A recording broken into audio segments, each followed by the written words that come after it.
Ya, kalau dia lagi libur kerja, dia selalu ke sana, selalu awal. Saya hari Kamis, dia izin hari Kamis minggu kemarin. Biasanya hanya 2-3 hari dia berangkat, tapi ini udah lebih nggak pulang. Saya juga dapat informasi itu pas siang hari. Tapi masih simpang siur itu, saya masih belum percaya kalau itu adik saya. Jadi saya masih pas siang hari masih nunggu informasi yang jelas. Sudah.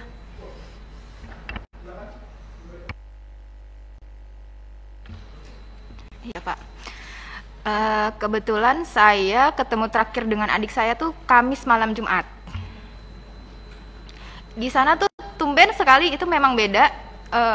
Adik saya tuh salaman dengan ibu, dipeluk, dia minta izin, mah doain dede ya. Itu tumben banget. Biasanya dia nggak mau dipeluk karena mungkin udah gede merasa malu.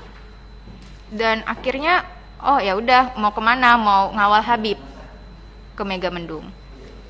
Di hari Minggu itu saya lupa Sabtu malam Minggu atau Minggu malam Senin itu sempat video call dengan kami, dan itu sehat, dia senyum, lagi ngapain, udah makan atau belum. Lalu ketika di hari Seninnya tiba-tiba ada tim laskar datang ke rumah menanyakan Davi udah pulang belum. Itu ya bertemu dengan ibu saya karena saya sedang di rumah lagi mengerjakan tugas. Terus belum, kan Davi mengawal. Oh gitu. Ya udah, ibu ke pertamburan dulu yuk. Buat apa? Di situ saya bingung ya. Kebetulan di handphone ada notifikasi berita, saya baca, saya langsung kepikiran adik saya teleponin, terus saya WA-in, terus kok nggak ada kabar, ini kemana? Dan itu berita masih simpang siur, kami tidak tahu kebenarannya itu seperti apa. Dan untuk dibilang lukanya itu subhanallah itu seperti ditembak jarak dekat, karena saya tidak ikut memandikan, karena memang kan kalau dalam Islam memandikan kalau misal laki-laki dengan laki-laki, dan itu kebetulan ayah saya yang akan memandikan. Ayah saya cerita sambil berderai air matanya, sambil, oh ini benar-benar luka tembak tuh di dada ada 3, di punggung itu luka robek seperti diseret, di jidat ini ada biru seperti dihantam senjata api, yang belakangnya saya kan nggak tahu ya jenis senjata itu seperti apa, di belakangnya ini biru. Tapi alhamdulillahnya muka adik saya itu bersih karena mungkin tidak dipukul di muka, hanya dihantam di badannya 3, di belakangnya itu robek, sampai dikafankan pun darahnya masih mengucur. Subhanallah, itu buat kami sangat luar biasa ya. Itu benar-benar seperti pembantaian yang berarti kan seperti tidak ada perlawanan di sana. Jadi seperti yang diberitakan itu kan bohong. Itu yang membuat kami, ya Allah, ini saya udah gak bisa berkata-kata lagi. Itu aja Bu? Ya. Selanjutnya keluarga Lutfi, silakan Pak. Ya Pak. Jadi pertama-tama lagi hari Kamis, anak saya mau berangkat pamit, itu Kamis sore. Bi minta ridhonya Bi, saya mengawal Habib. Sama uminya begitu juga. Insya Allah saya ridhoin, yang penting jalan yang benar. Anak saya juga nggak pernah membawa senjata apapun, pisau aja nggak pernah, apalagi pistol Pak. Habis itu berangkat.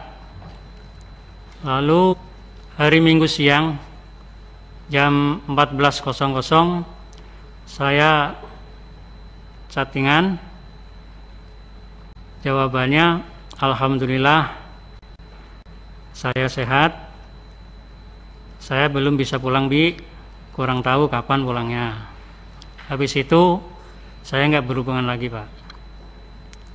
Tahu-tahu hari Senin kira-kira jam 3 sore itu ada kabar dari tetangga ke rumah bahwa di berita media sosial maupun TV Pak, itu anak saya termasuk yang diculik Pak. Karena apa diculik? Karena saya melihat sendiri pas dimandikan, menyaksikan itu kayak disiksa di punggung sini nih, kayak geseng, Pak. Terus mohon maaf, kemaluannya itu bekas diinjak dan pipisnya bengkak biru dan tangannya sini terkelupas. Dan juga tembakannya itu dari jarak dekat 4 lubang sini, Pak. Nembus ke belakang semua, Pak. Nauzubillah summa nauzubillah.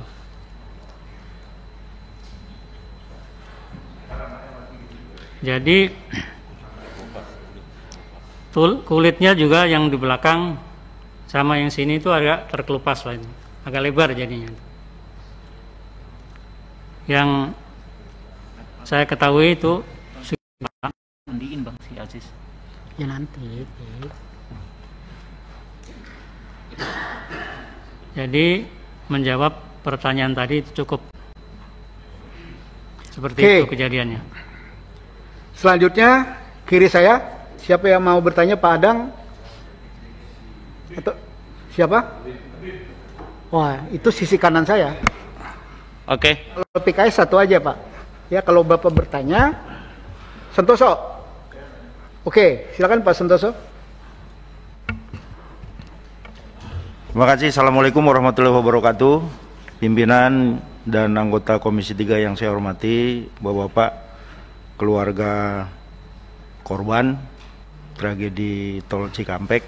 Yang pertama, tentunya saya ingin menyampaikan innalillahi wa inna ilaihi raji'un. Semoga almarhum husnul khotimah dan keluarga yang ditinggalkan diberikan kekuatan dan ketabahan.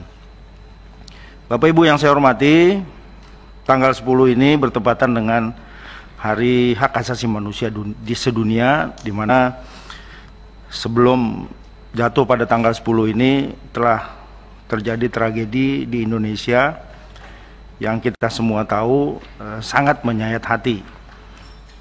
Dan semoga kejadian ini tidak berulang lagi. Saya fokus kepada keluarga almarhum ya. Setelah kejadian itu dan almarhum sudah dimakamkan, apakah barang-barang milik almarhum, mungkin termasuk HP-nya atau apa, dikembalikan oleh pihak aparat kepada pihak keluarga? Ini sangat penting.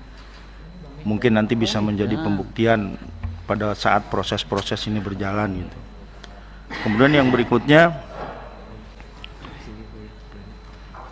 saya ingin menanyakan juga, apakah pihak keluarga atas kejadian ini merasa terancam gitu, atau ada yang mengancam gitu?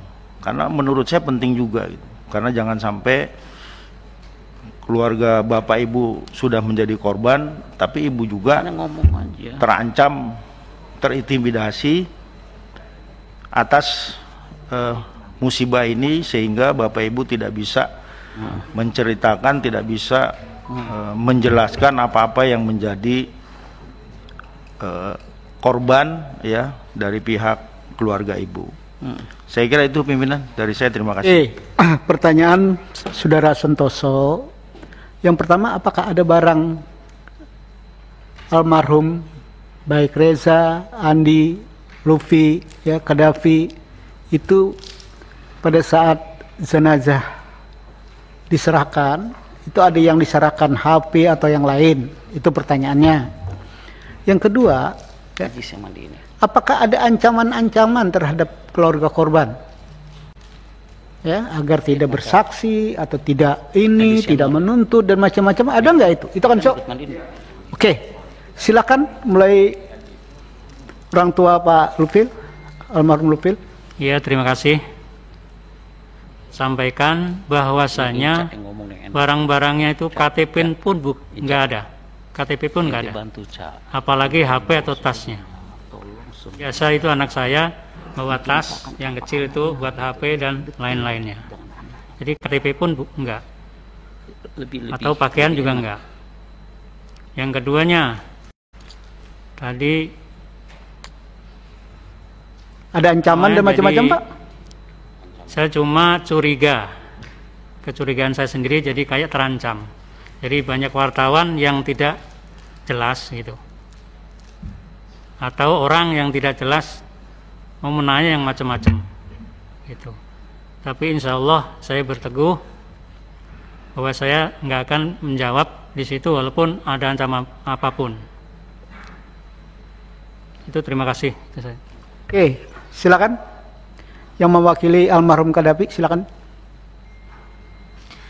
Pertanyaannya ada dua, Bu. Ada barang almarhum Qaddafi nggak? Yang kedua, ada ancaman nggak? Silakan. Ya, ini juga yang akan saya tanyakan sebenarnya pimpinan. Kami keluarga tidak diberikan barang-barang Qaddafi, handphone, tas, dompet itu tidak sama sekali. Dan kami juga semalam sempat saya tanyakan, ini apakah memang ada barang-barang yang diberikan? Maksudnya agar kami bisa tahu ya handphonenya, karena di handphone itu juga kan pasti ada foto kami keluarga dan yang lainnya.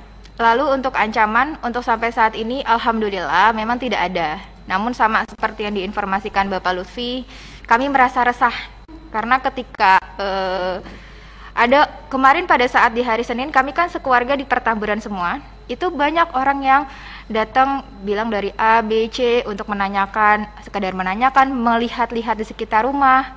Itu sangat meresahkan, apalagi kami satu keluarga itu wanita semua. Hanya ayah saya saja laki-laki untuk saat ini. Itu yang saat ini dikeluhkan oleh kami. Gimana kalau misalnya nanti ayah saya nggak ada di rumah, di sana hanya wanita saja, lalu nanti banyak orang yang datang. Ada ancaman nggak, Bu? Kalau ancaman secara langsung tidak ada, tapi hanya ada sekitar melihat, menanyakan seperti itu, pimpinan. Oke, terima kasih, Bu ya. Terima kasih. Silakan keluarga Reza dulu. Silakan, Bu. Apakah ada barang Reza pada saat jenazah? Ada atau enggak? Yang kedua, apakah ada ancaman terhadap keluarga Ibu sesudah peristiwa ini? Itu pertanyaan Pak Santoso. Untuk barang Reza nggak ada. Tidak ada yang dipulangkan. Untuk ancaman alhamdulillah belum, hanya saja jangan sampai wartawan yang menanyakan keluarga Reza, simpang siur di bolak-balik melihat rumah, menanyakan sama orang-orang sekitar situ tentang Reza. Karena kita juga resah, sama saya seperti Qaddafi. Saya laki-laki di rumah hanya satu, abang saya. Saya di rumah berempat, perempuan 1 balita. Kami hanya merasakan resah. Terima kasih. Terima kasih. Keluarga Andi, silakan Pak. Ya, terima kasih Pak Ketua. Sebetulnya sama Pak, ya, dari teman-teman semua perwakilan, nggak ada satupun barang yang saya terima ya punya almarhum, bahkan itu masih aktif loh Pak. Iya, saya bingung, itu masih aktif loh. Nah itulah, cobalah kalau bisa itu barang-barangnya itu dikembalikan seharusnya Pak. Iya. Apa saran antum apa kita? Untuk ancaman saat ini sih enggak, cuman banyak aja yang nanya gitu Pak. Sama lah, jadi bikin resah juga gitu. Terima kasih Pak. Terima kasih. Selanjutnya virtual. Siapa yang mau bertanya? Pimpinan satu aja satu. Bentar. Virtual dulu, virtual. Silakan. Apa dulu pimpinan? Ada yang mau bertanya? Saya Taufik, boleh? Pak Taufik. Ya. Oke, silakan Pak Taufik. Baik. Baik, terima kasih pimpinan atas waktunya. Saya mengucapkan terima kasih atas informasi yang telah diberikan dalam kesempatan pada hari ini. Ya, tentu kita tadi mendengarkan dengan dan pertama-tama saya juga mengucapkan turut berbelasungkawa atas kehilangan anggota keluarga yang dikasihi, dan tentunya seperti juga dalam kesempatan hari ini Komisi 3 akan mengumpulkan informasi ya dari berbagai pihak agar kita semua mendapatkan bahan yang komprehensif untuk kemudian mungkin bisa mengambil langkah-langkah yang sesuai kewenangan yang dimiliki oleh Komisi 3. Nah, seperti yang saya ketahui saat ini Komnas HAM telah membentuk tim, kemudian Propam Mabes Polri pun juga sedang melakukan pemeriksaan.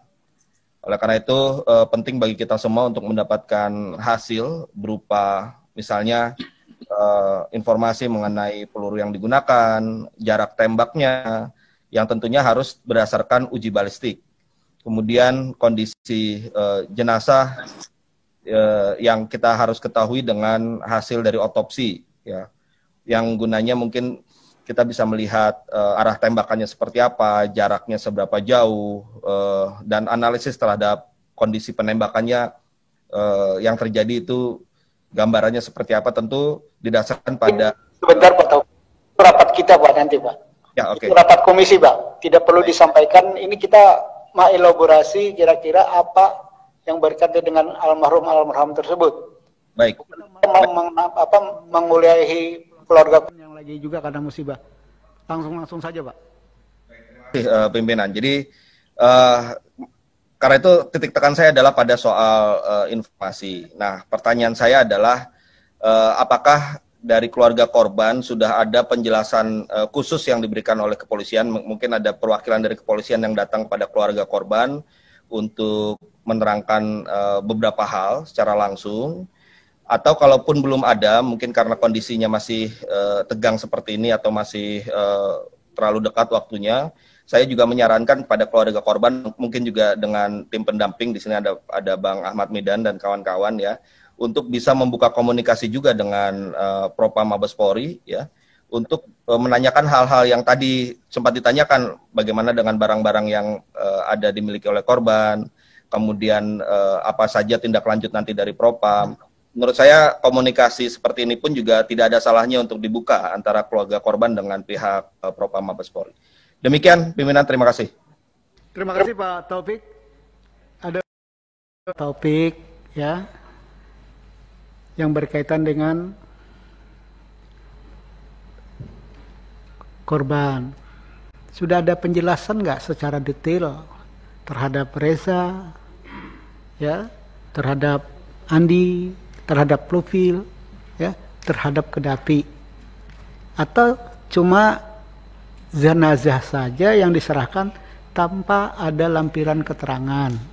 Itu yang disampaikan sama Pak Taufik. Ada nggak? Ibu, ada nggak? Tidak ada sama sekali. Oke, Pak Andi? Tidak ada ya Pak ya? Oke. Selanjutnya, sayap kanan. Habib, ringkas padat pada tujuan ya. Silakan. Ya, terima kasih. Mungkin pertama saya perlu secara khusus menyampaikan duka cita yang mendalam, innalillahi wa inna ilaihi rajiun. Turut berduka atas wafatnya para korban. Kami di sini nanti berupaya semaksimal mungkin menampung informasi apapun dari keluarga supaya kasus ini bisa hukum bisa benar-benar ditegakkan. Yang kedua, saya mungkin membaca di media bahwa saudara pengacara ini, kuasa hukum, melihat kondisi langsung dan ikut memandikan jenazah. Mungkin bisa diceritakan ke sini. Terima kasih. Silakan. Ada mekanisme pimpinan di sini. Lewat pimpinan. Ya. Ada mekanisme. Itu nanti dari semua nanti ada lawyer ya akan saya minta ngomong ya. Oke. Ada tambahan, Pak Habib? Cukup. Selanjutnya Habib Abu Bakar, ringkas padat pada tujuan. Ya, panjang dikit bolehlah karena kasusnya besar. Jangan panjang-panjang, Pak. Bismillahirrahmanirrahim. Assalamualaikum warahmatullahi wabarakatuh. Iza asabatkum musibah qalu inna lillahi wa inna ilaihi rajiun. Pak Ketua, para keluarga korban yang saya hormati, hari ini kami Komisi 3 menerima aduan ya keluarga korban, dan saya terus terang aja sampaikan rasa bela sungkawa yang dalam atas wafatnya putra-putra Bapak dan ibu-ibu sekalian. Rasa perasaan Bapak ada juga di perasaan hati kami semua sebagai warga.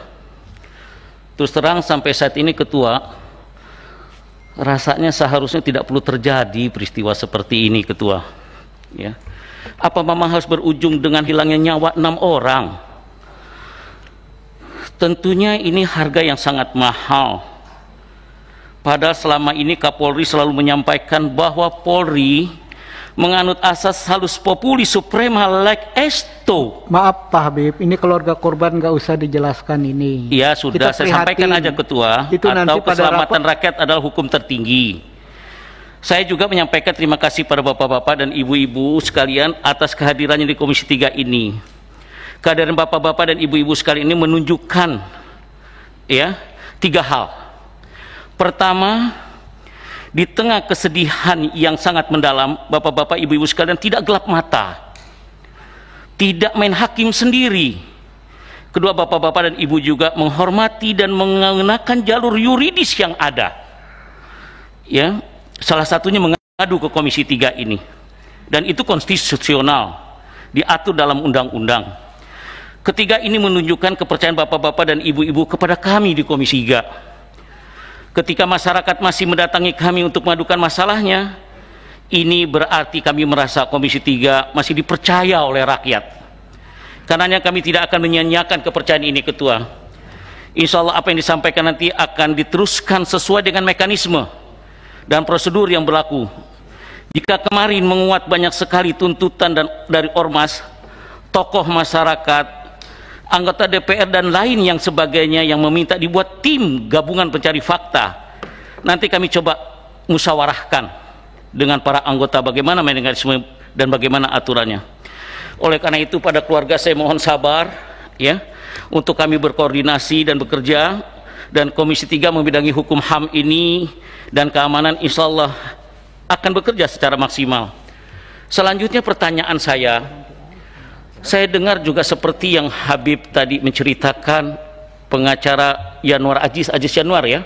Oke, Pak Habib, substansi aja Pak. Langsung saja, tolong ceritakannya dengan detail setelah kalian memandikan, yang kelihatan benar tuh apa dan apa, jelaskan apa adanya dan kira-kira kesimpulan Anda tuh bagaimana.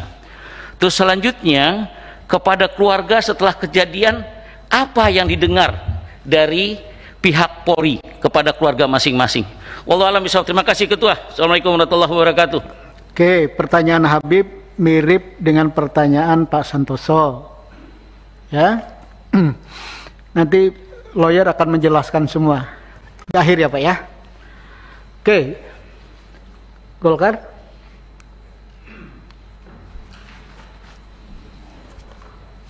Terima kasih pimpinan. Yang saya hormati pimpinan dan anggota Komisi 3, yang saya hormati para keluarga korban. Pertama-tama saya mengucapkan turut berduka cita yang sedalam-dalamnya atas berpulangnya ke rahmatullah anak keponakan kita yang telah mendahului. Yang kedua, saya juga mengucapkan terima kasih atas kepercayaan yang diberikan oleh para keluarga korban kepada Komisi 3 untuk mencari sebuah keadilan di sini melalui beberapa langkah-langkah yang akan dilakukan sesuai dengan tupoksi yang ada di Komisi 3. Yang ketiga adalah pertanyaan saya.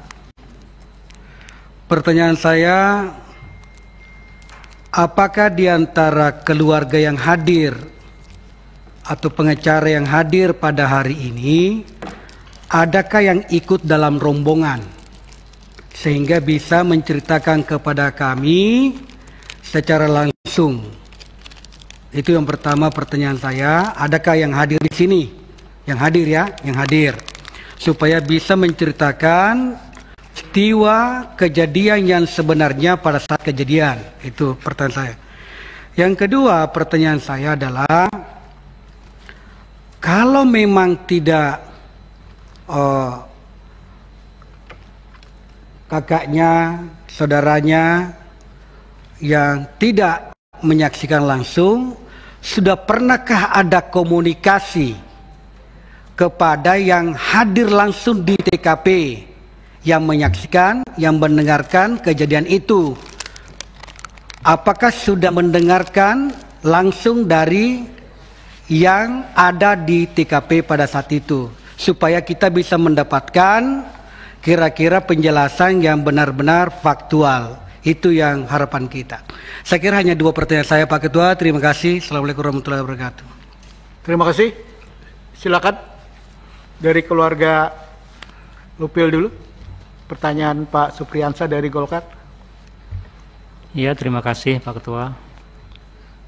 Jadi belum ada sama sekali. Jadi semuanya itu memang belum. Saya nggak bisa tidak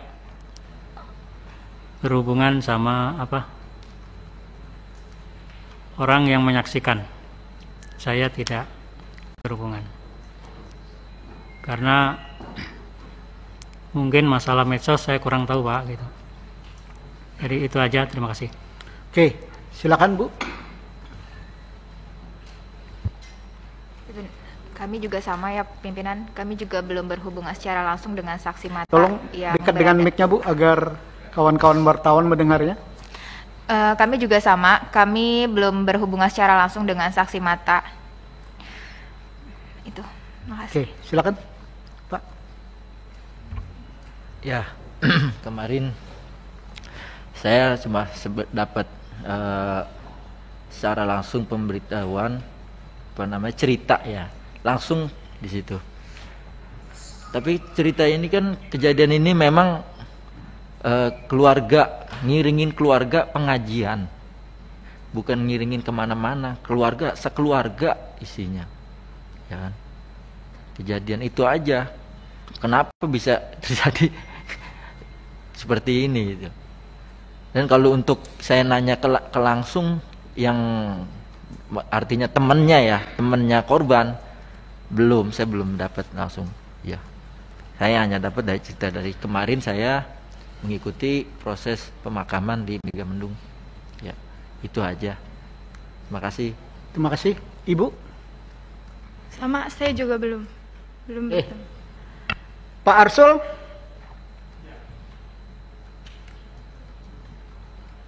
Terima kasih pimpinan atas kesempatan yang diberikan. Bapak Ibu, para keluarga korban yang kami hormati, pertama-tama kami juga ingin menyampaikan rasa duka cita yang mendalam atas wafatnya para laskar atau pengawal di FPI ini. Tentu ini sebuah peristiwa yang luar biasa karena menyangkut 6 nyawa. Pada kesempatan ini kalau diperkenankan pimpinan, saya mohon nanti dibantu. Saya sudah membaca apa yang disampaikan oleh teman-teman tim pendamping, tetapi saya kira perlu lebih komprehensif lagi, terutama yang terkait dengan lokus delikti ya. Di sini ada disebutkan dari kawasan di Bogor kemudian ke tol Jakarta Cikampek, itu belum menggambarkan satu detail saya kira yang diperlukan. Kenapa itu perlu? Sehingga kalau kami nanti dalam menjalankan fungsi-fungsi pengawasan terhadap mitra ini juga mempunyai informasi yang lebih komprehensif, sehingga bisa kami bandingkan antara yang disampaikan oleh teman-teman tim hukum ini dengan katakanlah yang nanti akan dijelaskan oleh pihak kepolisian. Saya kira itu saja Pak Desmond, terima kasih kalau diizinkan untuk mendapatkan penjelasan yang lebih komprehensif tentang peristiwa itu. Karena misalnya di media disebut-sebut di kilometer 50 dan segala macam itu kan bangsa di daerah sekitar antara Kerawang Barat dan Kerawang Timur kan kira-kira. Itu terima kasih. Terima kasih. Saya cuma ingatkan Pak Arsul, lawyer ini kan lawyer keluarga korban. Lawyer keluarga korban. Jadi pertanyaan Pak Arsul itu kita harus bertanya kepada juru bicara EPE, ya, Pak Munarman, ya, itu lebih tepat, ya, bicara kronologisnya, ya. Jadi nanti mungkin ya lawyer ngomong apapun nih boleh nanti ya terakhir ya ada 3 pertanyaan dari 2 Habib, ya, 1 Pak Arsul yang nanti dijawab ringan Pak. Selanjutnya Atria Dahlan, silakan Pak Darya. Terima kasih Ketua. pimpinan Komisi 3 yang saya hormati, anggota Komisi 3 yang saya hormati, para keluarga korban, keluarga kami yang saya hormati, yang saya banggakan. Pertama-tama selamat datang di gedung DPR ini, rumahnya rakyat, rumah semuanya termasuk juga rumahnya FPI. Terima kasih sudah percaya sama kami, sama DPR. Tadi juga sudah memberikan info, begitu lugas, sepertinya kita ini memang tidak bersekat. Saya yakin informasi yang tadi merupakan bagian dari pengayaan Komisi 3 untuk melihat fakta ini sehingga bisa lebih jernih lagi. Kami semua tentunya sepakat, fraksi PDI Perjuangan juga sepakat untuk mencari titik terang sehingga tidak ada polemik terkait dengan fakta yang sesungguhnya. Bahkan kita juga melepaskan kesempatan kepada semua pihak, ada Komnas HAM, ada Mabes Polri, ada Propam, ya, siapapun yang ingin mencari kejelasan perkara ini, kita lindungi dan kita nyatakan itu sebagai suatu proses yang sangat konstitusional. Berikut secara resmi atas nama PDI Perjuangan kami mengucapkan turut berduka cita yang mendalam, bela sungkawa yang sedalam-dalamnya atas meninggalnya 6 orang keluarga Bapak Ibu yang gugur dalam peristiwa yang kita bicarakan pada hari ini. Saya tentunya prihatin, ya, walau bagaimanapun setiap proses penegakan hukum ini harusnya tidak hanya berkepastian tapi proporsional dan humanis. Tentunya kami juga ingin melihat bagaimana motif, latar belakang, hal-hal yang mendasari, ya, sampai terjadinya peristiwa ini. Kalau kita melihat di hilirnya saja kejadiannya seperti ini. Pak Tirya, mereka ini keluarga korban. Iya, ini saya baru mau nanya. Ya, jadi ya. Silakan. Belum dimulai Pak Ketua. Nah, kalau kita mungkin lihat hulunya, semua pihak akan sama-sama juga bisa memberikan gambaran. Tadi dikatakan di sini keluarganya Bapak Ibu ini kan pengawal khusus, ya. Saya ingin nanyakan apakah pengawal khusus ini memang betul-betul terlembaga di institusi FPI atau memang gerakan-gerakan spontan? Karena tadi kan adanya saya datang setiap hari Kamis, Jumat, Sabtu misalnya. Nah, jadi kan itu kan tidak terlembaga. Kalau namanya pengawalan itu kan memang setiap hari-harinya memang ada di situ. Kemudian kalau boleh tahu seperti apa ruang lingkup kegiatan, kewenangan, kemana-mana Muhammad Rizik Syihab itu pakai pengawalan dan dikawal oleh keluarganya Bapak Ibu dan selalu ikut. Ada berapa jumlah satuan pengawalan yang seperti ini? Kemudian juga tadi memang diaturannya kan tidak dipersenjatai. Makanya saya juga ingin itu memang kalau logika akal sehatnya kok masa punya senjata, ya, nggak mungkin, ya. Tapi kita ingin sampaikan nanti, boleh nggak nanti dicari teman-teman yang betul-betul meyakinkan, yang teryakinkan kita semua memang hadir pada saat itu, memang keluarganya Bapak Ibu itu memang tidak dipersenjatai. Nanti Pak Pengacara mohon, ini saya membantu sebenarnya, membantu teman-teman juga untuk bisa. Kemudian katanya Pak Muhammad Rizik Syihab ini dikuntit, diikuti dan diintai Pak Pengacara, ya. Nanti itu waktu dilakukan perbuatan seperti itu, apa sudah ada laporan ke kepolisian bahwa kita ini merasa nggak nyaman ini dilakukan pemantauan seperti itu? Sudah dilaporkan ke polisi atau ke siapa? Saya itu tidak mau mendebat fakta. Yang satu bilang bawa senjata, yang satu bilang tidak bawa senjata di hadapan Bapak Ibu. Karena pertama-tama Bapak Ibu ini kan korban. Empati kami kepada Bapak Ibu sudah pasti kami berikan. Tapi atas nama objektivitas tentunya kami juga mohon nanti Bapak Ibu bisa menghadirkan teman-teman yang turut terlibat di situ, yang bisa memberikan keyakinan bahwa memang ini memang nggak ada yang bawa senjata, itu loh. Sehingga nanti kita bisa lebih gampang lagi untuk untuk memastikan dan memperjuangkan fakta hukum ini di hadapan ya salah satunya mungkin mitra kami yang dari kepolisian. Kami tentunya membantu dan memberikan atensi yang sebesar-besarnya. Bahkan tadi kalau dikatakan meminta keadilan, pastinya kita bantu, Pak. Ya, pastinya kita bantu. Kemudian juga kalau dikatakan mengawal proses hukumnya, ya, terhitung dengan kejadian ini, Mas, kita kan juga libat, walaupun kita tidak hadir ya. PD Perjuangan itu memantau, semuanya keadaan itu kita pantau betul, Pak. Sampai kita titipkan, Pak Pengacara, mudah-mudahan juga bisa disampaikan ya nanti ya. Bagaimana jangan sampai rakyat ragu atas proses penegakan hukum pasca terjadian tragedi ini. Jadi Polri tolong sungguh-sungguh. Ya. Jadi seperti itu Pak Desmond, terima kasih. Nanti ini tidak bisa dijawab oleh keluarga korban. Nanti tolong dari sisi lawyer, tapi juga kan agak-agak repot juga gitu loh. Ya, pada prinsip dasar Komisi 3 apa yang disampaikan Pak Atria Dahlan tuh ingin mencari kebenaran dari dua pihak yang sampai hari ini kami ini berusaha untuk di tengah-tengah. Ya, keterangan dari EPI begini, keterangan dari pihak kepolisian begini.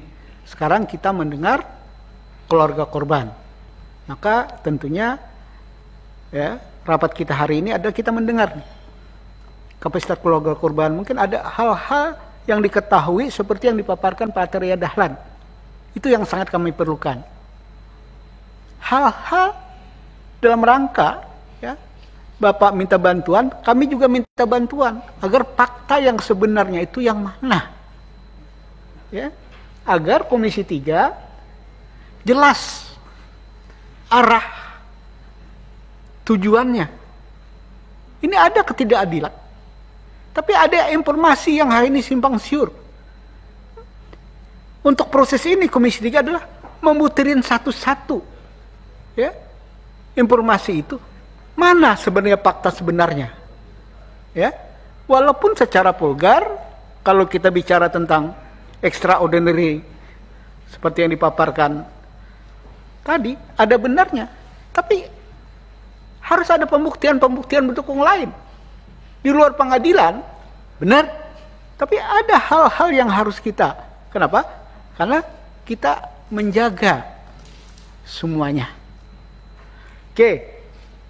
Pak Adang ada yang disampaikan? Pak Os? Tapi lebih pada keluarga korban. Ya, ada. Silakan, Pak. Terima kasih. Assalamualaikum warahmatullahi wabarakatuh. Kami juga turut berduka cita dan mendoakan agar almarhum ini benar-benar menjadi syuhada. Saya ingin menanyakan terkait dengan keluarga korban dan sepengetahuan dari kakaknya atau pamannya ini. Ya, lebih mirip mungkin dengan pertanyaan Pak Atria tadi. Apakah ada misalnya memang ada semangat sedemikian rupa ingin mohon izin karena saya akan habis-habisan bertarung atau seperti itu. Juga pertanyaan saya adalah apakah ada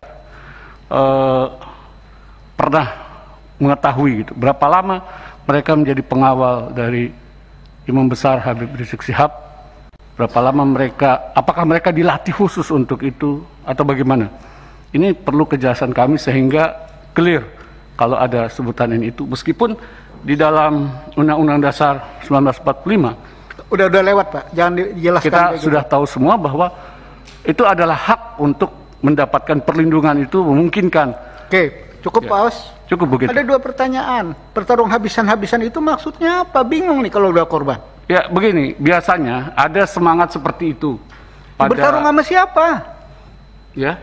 Bertarung sama siapa?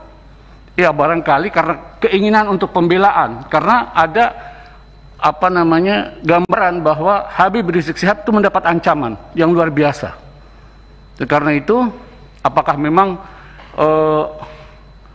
hal itu sudah menjadi program tertentu gitu untuk habis-habisan di dalam hal ini? Saya ingin mengetahui. Oke, bahasa yang paling Mungkin paling ada sederhana bahasa lah. lebih Jangan tepat. jangan Pak Komisi Ketua, 3 silakan. bahasanya itu sudah tidak netral. Ya Pak Aus ya.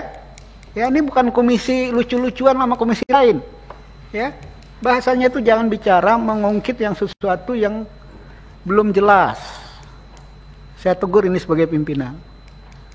Ya, mau bentrok kapan bentroknya? Ya. Yang harus didengar apa yang dijelaskan oleh keluarga korban. Itu ada persiapan perang nggak ada kan Bu? Ya lo nggak ada kok ada pertanyaan ini. Gitu. Yang cocok pertanyaannya, ya ada nggak ya pelatihan khusus untuk melakukan pengawal? Nah itu agak relevan. Silakan, ada nggak pelatihan khusus itu? Yang Ibu ketahuin, kalau nggak tahu nggak usah dijawab Ibu-ibu. Ya, permisi Bapak Ketua, terima Silakan. kasih. Saya hanya klarifikasi ya, karena begini. Tadi saya sudah terangkan bahwasannya ini rombongan imam untuk mengaji keluarga. Ya.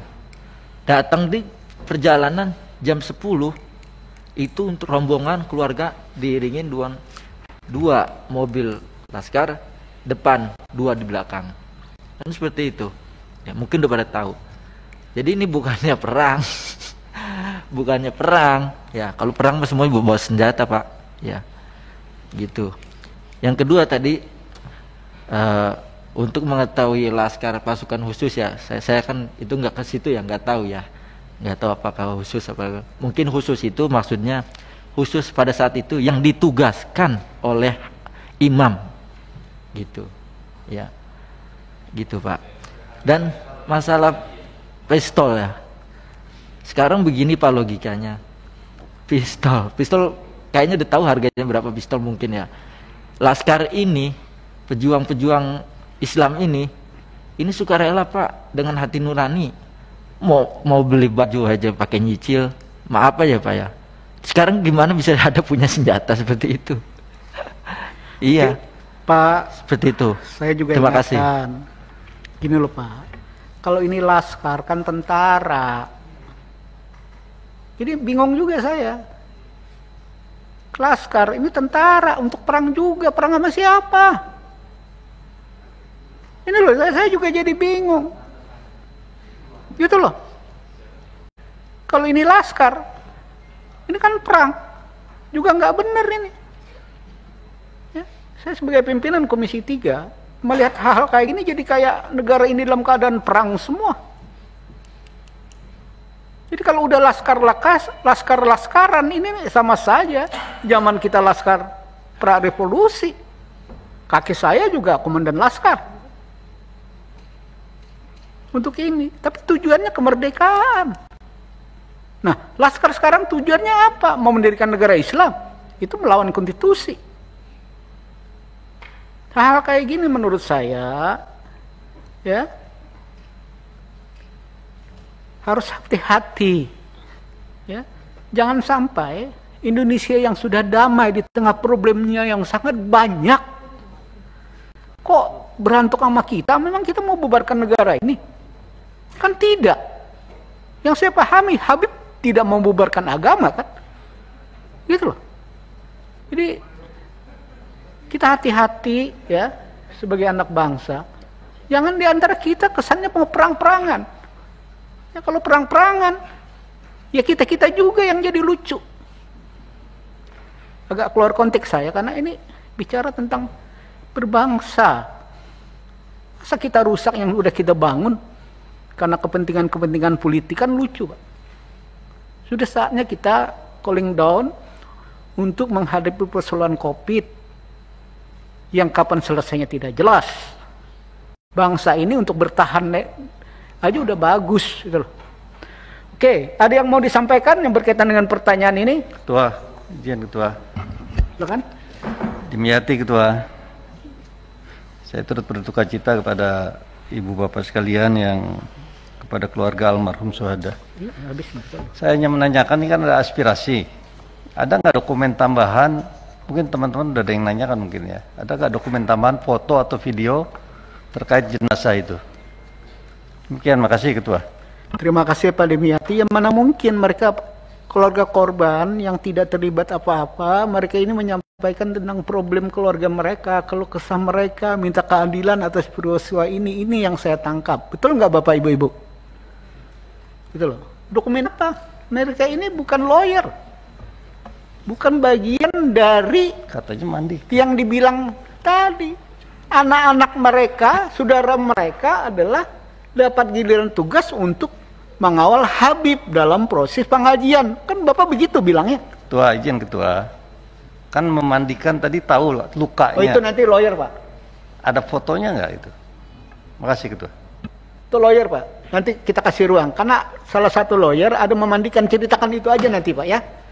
Oke. Ada Romo yang berkaitan yang ditanya keluarga korban? Ada yang lain? Kalau tidak ada, terakhir pimpinan. Terima kasih pimpinan.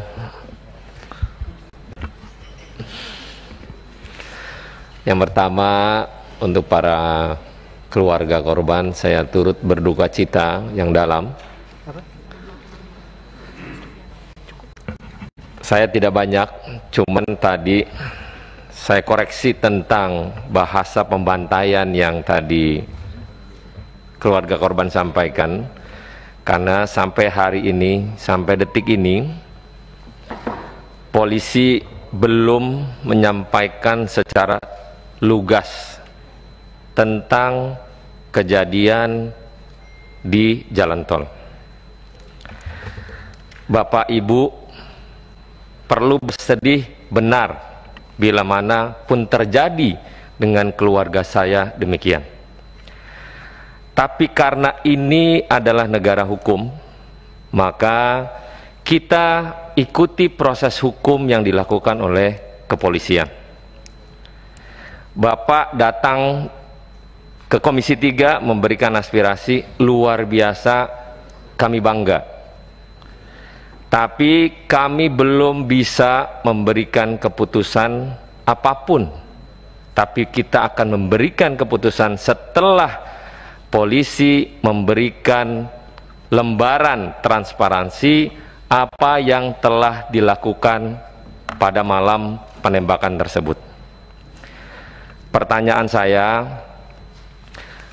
Bapak Ibu, keluarga korban, yang saya dengar ada 10 orang pendamping Muhammad Rizik Syihab yang katanya yang 4 orang kabur, katanya mengamankan Muhammad Rizik Syihab. Pertanyaan saya, mungkin ini bisa dijawab oleh keluarga korban atau dari lawyer, kemanakah Rizik Syihab berada? Itu pertama. Yang kedua, 4 orang yang kabur tersebut, apakah Bapak Ibu kenal? Dan pernah gak komunikasi dengan keluarga atau memang Bapak Ibu kenal juga? Kita nggak mau negara ini porak-poranda pecah belah atas informasi yang belum tepat untuk disampaikan. Kita memahami kesedihan, kepedihan yang Bapak Ibu berikan. Tapi minimal kita dalam konteks Komisi 3 adalah menerima keluhan Bapak Ibu untuk mencari keadilan. Kami akan terima dengan sangat luas dan kita akan sampaikan itu nanti setelah polisi menyampaikan transparansi tentang kasus yang ada. Mungkin itu pimpinan, terima kasih. Catatannya begini Pak, Komisi 3 ini kan menunggu Pak, ya, karena pengawasan kami ya menunggu. Satu langkah lebih maju, pansus. Ya, ini lawyer tolong nanti dijelaskan ini. Tapi kan tidak mungkin pansus. Ya. Karena belum, masih ngambang. Ya, kalau bicara pansus tingkatannya kan tanggung jawabnya kemana? Gitu loh Pak. Jadi kami menunggu. Nah, apa yang disampaikan Pak Roni ya sebagai pimpinan Hari ini kami menunggu penjelasan detail dari ini semua. Ini 6 korban, 4-nya mana? Ada peristiwa, mana saksi ya yang lain? Kenapa tidak berani bersaksi? Itu yang sebenarnya yang disampaikan Pak Roni. Saksi ini agar semuanya jadi jernih. Hari ini baru sebatas keterangan polisi, keterangan dari pihak FPI. Agak susah bagi Komisi 3. Ya, hari ini Komisi 3 belum bersikap apa-apa. Karena masih menunggu. Kenapa menunggu? Karena belum. Yes. Maka ada Komnas HAM, ya, ada Amnesty International. Apakah nanti pemerintah akan melakukan tim independen seperti biasanya? Jadi kami belum rapat menentukan langkah-langkah, karena kami mengharapkan FPI datang ke Komisi 3, kita akan dengarkan. Ya, sebelum tentunya kami panggil pihak kepolisian. Kalau FPI tidak memberi bisa penjelasan ke Komisi 3 apakah rapat terbuka atau tertutup, tidak mungkin kami mengundang mitra. Dijawab mitra juga kami tidak bisa bantah apa-apa berdasarkan informasi yang sama-sama siapa yang benar di antara dua pihak. Begini Bapak Ibu, dua pihak ini kan kami harus berada di tengah-tengah agar melihat secara jernih yang benar itu mana. Maka kami menunggu saksi-saksi atas peristiwa ini agar kita bisa melakukan langkah-langkah ke depan. Saya pikir sebelum saya tutup, silakan ringkas padat, senior. Silakan. Assalamualaikum warahmatullahi wabarakatuh. Pimpinan sidang yang kami hormati, seluruh anggota Komisi 3, kami mengucapkan terima kasih yang sebesar-besarnya pada kesempatan ini telah diterima dengan baik. Dan kami sangat berharap bahwa Komisi 3 sesuai dengan mekanismenya, harapan kami tentu karena ini kasus yang cukup besar, bahkan karena kita bicara negara kita negara hukum, maka apa yang terjadi pada saat ini adalah bagian lain terasa mencederai institusi penegak hukum terdepan, polisi. Oleh karena itu, kita harus mencari fakta dan bukti yang transparan, imparsial dan objektif terhadap kasus ini. Oleh karenanya, melalui Komisi 3 kami menghimbau untuk dapat mendorong agar dibentuk tim pencari fakta. Ya, kami usulkan baik mekanismenya bagaimana, mungkin pimpinan lebih banyak tahu yang ini adalah rumah tangga pimpinan sendiri, atau juga dibentuk panja ya untuk kasus ini. Menarik tentang fakta yang harus terungkap. Tadi kan ada satu pertanyaan yang berkaitan dengan handphone, dan saat ini handphone itu begitu berarti terhadap merekam kejadian-kejadian. Oleh karena itu menurut hemat kami, karena dari keluarga tadi belum ada yang mendapat pengembalian, dari tim penasihat hukum juga tidak dapatkan itu. Oleh karena itu harus diamankan. Jadi untuk berbicara imparsial, netralitas, objektivitas, tentu tidak. Karena ini kan yang disoroti adalah institusi kepolisian. Tidak tentu saja barang-barang yang berkaitan dengan pembuktian itu harus di luar institusi yang bermasalah tentu. Temat kami itu bagian terpenting yang harus digarisbawahi. Yang kedua, harapan kami karena kami tahu bahwa Komisi 3 dalam waktu dekat ini akan reses yang cukup panjang, hampir 1 bulan, ya. Oleh karenanya kami juga meminta untuk ada pemantauan yang serius, ya. Apakah nanti Komisi 3 melalui pimpinannya atau Pak Desmond sebagai pimpinan sidang pada hari ini, bagaimana mengusulkan supaya Komisi 3 juga melakukan pemantauan secara aktif. Kaitan dengan beberapa hal yang cukup penting atas kejadian ini adalah para saksi. Saksi-saksi yang tadi ada katanya 4 orang yang masih belum diketahui. Nah, kebetulan salah satu tim kita juga adalah dari EPI. Sedianya kami meminta Sekjen sudah siap hadir sebetulnya pada hari ini. Saya konfirmasi ke beliau, tapi mendadak saya nggak ngerti karena ini ada aturan COVID begitu loh ya. Kemudian kami belum dapat penjelasan, beliau tidak berhalangan hadir saat ini. Jadi intinya adalah kami meminta kepada Komisi 3 melalui persidangan ini untuk intensif membentuk tim pencari fakta ya, supaya netralitasnya bisa terjaga, dan kemudian memantau secara terus-menerus atas perkembangan kasus ini. Selanjutnya mungkin yang agak detail tadi ada beberapa hal yang juga ditanyakan para anggota Komisi 3. Mungkin Pak Aziz ini kebetulan juga di dalam struktur FPI beliau juga masuk ya, wakil sekretaris, barangkali bisa dimintai sesuai dengan apa yang beliau miliki. Demikian dilanjutkan oleh Pak Faris. Wabillahi taufiq wal hidayah. Assalamualaikum warahmatullahi wabarakatuh. Oke, Faris, ringkas padat Pak, bicara tentang Anda katanya ikut memandikan mayat itu aja ya. Karena tadi juga Pak Ahmad Mijan bilang bahwa berharap Komisi 3 reses pun masih terima pengaduan kan. Itu sudah kita rencanakan Pak ya.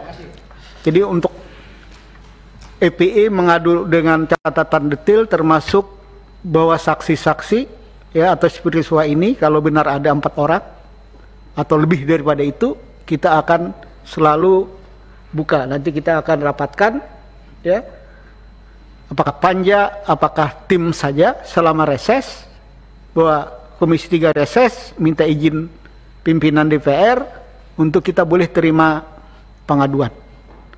Silakan. Terima kasih pimpinan. Mohon izin saya sedikit tanggapi satu-satu tapi singkat saja. Nah, ringkas yang saja. pertama, lokusnya itu dari Perumahan The Nature Mutiara Sentul ke arah Kerawang. Tadi dari Bapak anggota Dewan ada pertanyaan demikian. Kemudian selanjutnya memang sejak 2 hari itu di lokasi sudah ada yang mengikuti dan memantau kondisi di Perumahan The Nature Mutiara itu, ada mencurigakan. Kemudian selanjutnya mengenai dokumentasi, kita alhamdulillah menyimpan lengkap video, foto dengan akurasi yang sangat baik. Insya Allah jika memang terbuka untuk kita publish dan kita cross check, untuk membuka tabir ini kita siap. Kemudian juga terkait yang kondisi jenazah, saya ada di iring-iringan pertama terkait jenazah pertama atas nama Andi Oktiaman. Saya juga melihat bagaimana itu diproses. Saya lihat. Bentar. Itu bisa rapat lain nggak nanti kita agendakan? Bisa. Kan Anda menarik sekali. Iya. Bahwa bukti-bukti itu kan kita mungkin ada rapat lain ya. Ada, saya mau tambahkan lagi. Ya? Kita juga memiliki saksi-saksi di lokasi rest area 57 yang juga menegaskan bahwa itu terjadi tadi yang Pak Sahroni tadi katakan bukan pembantaian. Itu arahnya tapi bukan di sini, mungkin penjelasan lebih detail karena itu sangat memilukan. Kita ada saksi juga, insya Allah. Kemudian juga terkait kondisi jenazah saya lanjutkan. Saya melihat sendiri mata sebelah kiri ini seperti ada bekas peluru tembus ke belakang.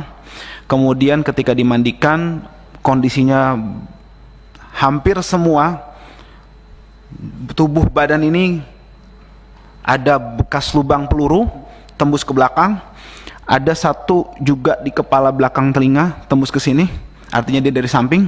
Kemudian ada yang bekas luka bakar semacam disiksa di belakang. Kemudian ada juga yang terkelupas seperti terseret atau dikelupas gitu kulitnya. yang jelas sangat memilukan fisiknya ya seperti itu. Tapi nanti dokumentasinya sudah kita siapkan. Kemudian satu, mohon pimpinan perlu diketahui bahwa keluarga awalnya tidak pernah mengizinkan otopsi, dan kita memiliki surat pernyataan itu jelas dan juga tidak mengizinkan dimandikan. Akan tetapi ala kulihal pihak kepolisian melakukan itu sepihak. Kemudian yang terakhir terkait iring-iringan, saya sedikit koreksi bahwa penjelasan bahwa ada yang kabur terkait dengan kondisi-kondisi itu menurut kami itu sangat tidak logis, dan saksi yang beriring-iringan menegaskan bahwa satu mobil itu saja yang ya itu nanti foto-foto bukti-bukti video itu mendukungnya, Mas. Ya. Tadi itu untuk jenazah. Artinya saya meluruskan bahwa menurut informasi hanya 6 orang ini memang yang syahid, dan memang 6 orang dalam satu mobil. Artinya tidak, kalau misalnya ada informasi dalam satu mobil ada 10 orang itu tidak benar seperti itu. Itu singkat saja. Terima kasih Pak Pimpinan atas waktunya. Assalamualaikum warahmatullahi wabarakatuh. Oke, tanpa terasa luar biasa juga kita. Sebelum saya tutup, ada catatan yang ingin saya sampaikan. Pertemuan hari ini sebenarnya lah agenda mendengarkan keluarga korban. Ya. Tapi ada tambahan dari lawyer yang juga anggota FPI yang sangat menarik. Ya. Karena apa yang disampaikan itu bukti-bukti yang melengkapi semua peristiwa-peristiwa dari dua sumber informasi yang berbeda. Mana pihak kepolisian, mana pihak FPI, ya. Ini kan bagi kami harus memposisikan diri di mana. Tapi ke depan kami akan berharap sekali, ya, bisa kita agendakan pertemuan untuk lebih detail agar kami bisa mengambil posisi yang benar. Kalau ini kita mau apaan gitu loh, ya? Mau ngapain jadi bingung sebenarnya. Nah inilah posisi Komisi 3. Reses tidak menghalangi pengaduan, begitu Pak. Ya, itu disepakatin. Ya, tinggal kita pelinukan nanti. Ya. Untuk itu, saya pikir rapat hari ini banyak hal kita dapatkan dari keluarga korban, dari lawyer, ya. Tentunya catatan bagi kita Komisi 3 banyak catatan-catatan sebagai pembanding untuk di rapat-rapat Komisi 3 yang akan datang. Cukup sampai sekian pertemuan kita hari ini. Wassalamualaikum warahmatullahi wabarakatuh.